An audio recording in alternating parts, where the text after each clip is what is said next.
आचार्य चाणक्य ने कहा है कि कभी भी अपने घर की कमियां किसी बाहरी व्यक्ति के सामने व्यक्त नहीं करनी चाहिए।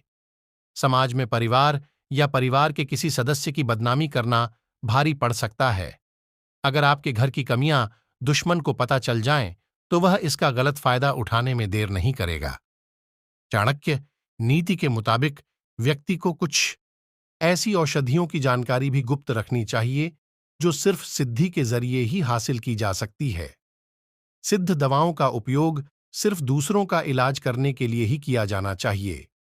बुरी नीयत वाले व्यक्ति को यदि ऐसी दवाओं के बारे में पता चल जाता है, तो इससे वह किसी को नुकसान भी पहुंचा सकता है। दाम्पत्य जीवन की कुछ बातों को हमेशा गुप्त रखने की सलाह दी है।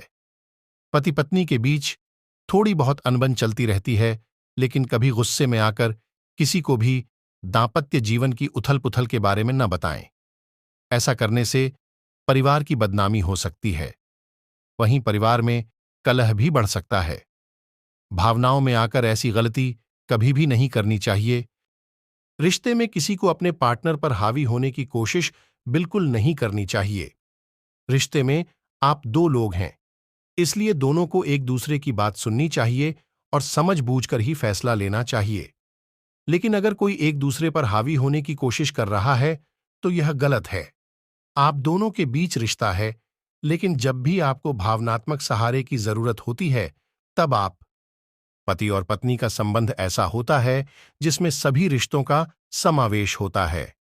इसलिए किसी भी विषय पर तर्क वितर्क करें तो एक दूसरे की गरिमा का पूरा ध्यान रखें। वहीं इस बात का भी पूरा ध्यान रखना चाहिए, बातचीत के दौरान कुर्तक नहीं होना चाहिए। ये खराब होता है। खुशियों की संबंध आपकी स्थिति से नहीं होता है, बल्कि इसका संबंध आपकी मनोस्थिति, इज्जत भी हो। इसलिए एक दूसरे को हमेशा मान सम्मान दें, एक दूसरे की सभी आवश्यकताओं को समझें। यदि ऐसा हो